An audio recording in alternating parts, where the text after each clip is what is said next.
Somewhere beneath the East China Sea, more than 1,000 feet down, where sunlight has never once touched the seabed, lies the broken hull of the most powerful battleship ever built.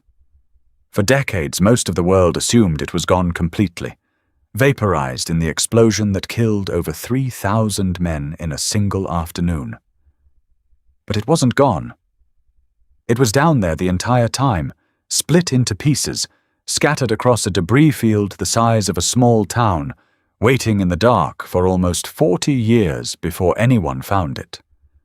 And once they did, what the cameras revealed was stranger, sadder, and more haunting than anyone expected.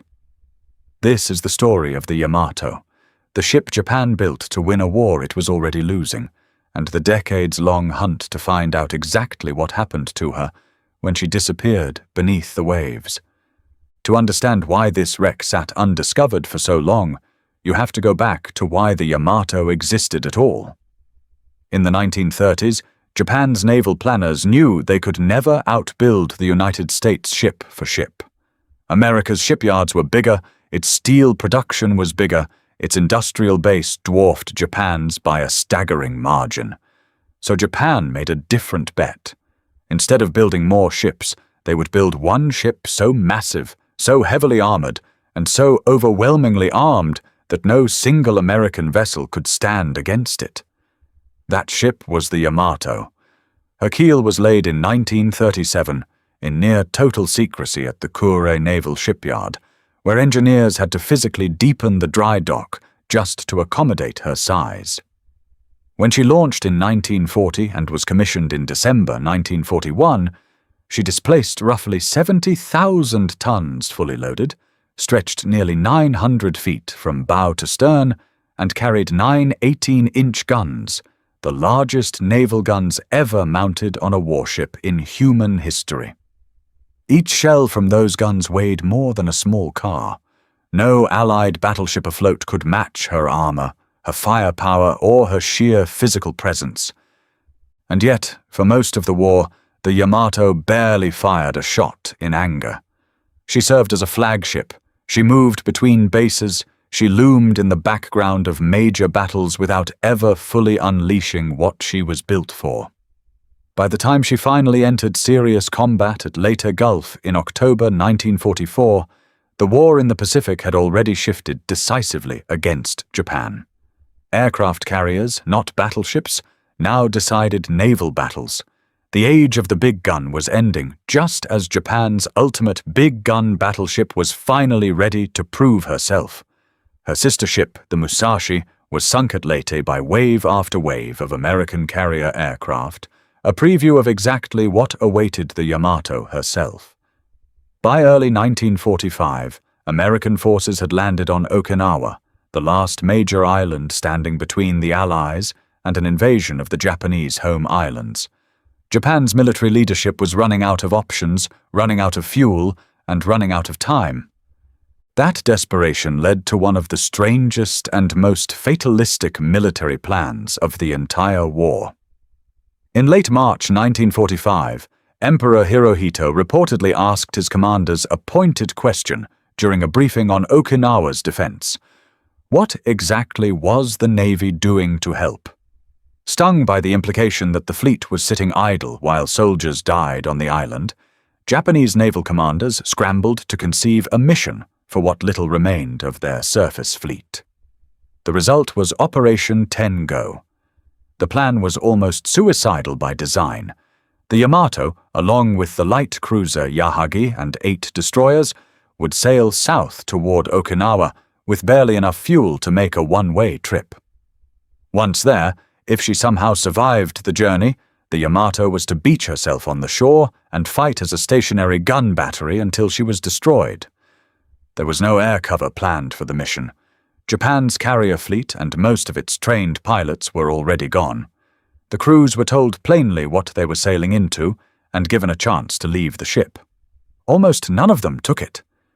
On the night before departure, dock workers at Tokuyama secretly defied their orders and loaded far more fuel onto the Yamato than she had been rationed, fuel meant to be conserved for the rest of the dwindling fleet.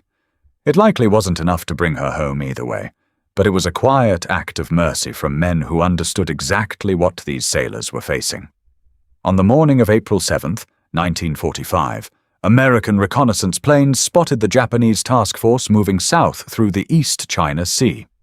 Within hours, Admiral Mark Mitcher's Task Force 58 began launching wave after wave of aircraft, nearly 400 fighters, dive bombers, and torpedo bombers off multiple carriers. The Yamato and her escorts had no fighter cover of their own. What followed wasn't really a battle in the traditional sense. It was closer to an execution. The first American aircraft arrived just after noon. Over the next 2 hours, the Yamato absorbed a punishment that almost defies description. By the time it was over, she had been struck by at least 11 torpedoes and 6 bombs, possibly more that were never conclusively confirmed. Her anti-aircraft crews fired until their guns overheated and jammed.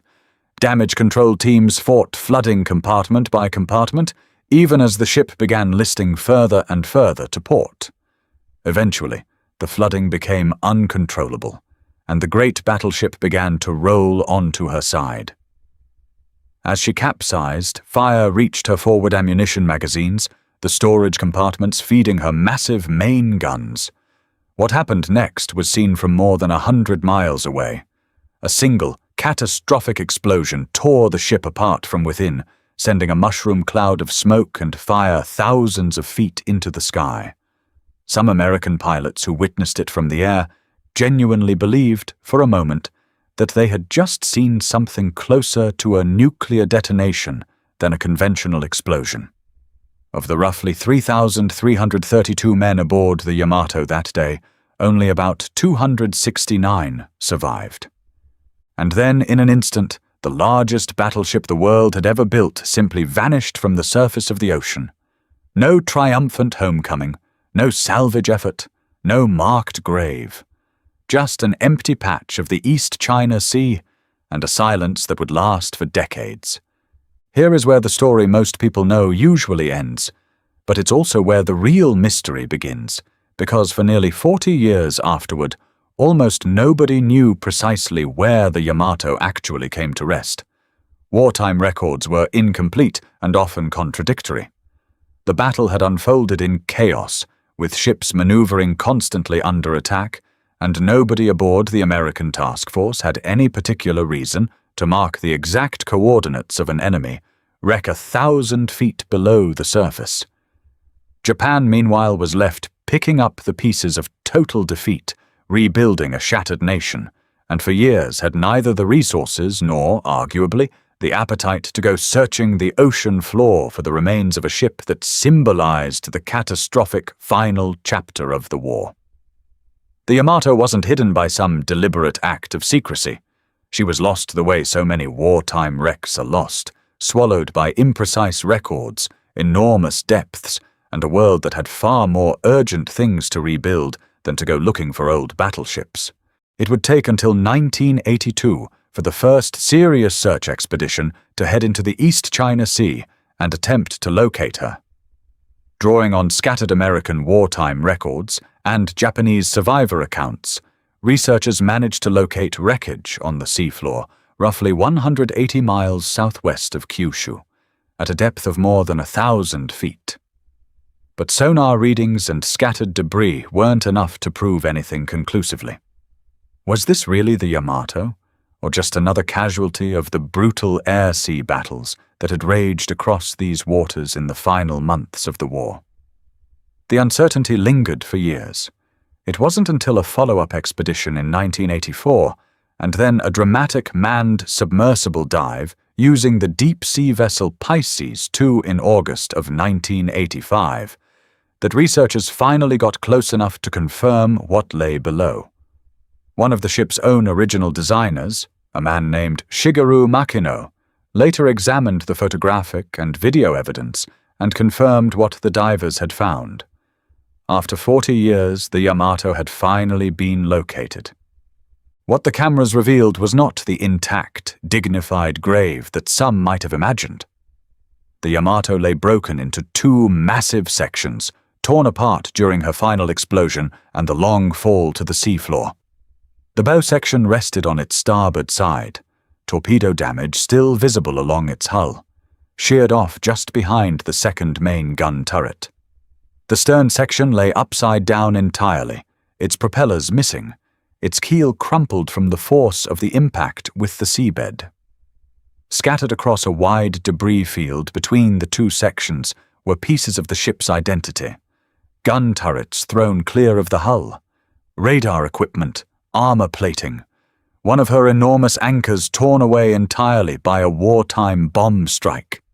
It was less a shipwreck in the traditional sense, and more the physical record of an explosion so violent it had scattered a 70,000-ton battleship across the ocean floor like discarded machinery.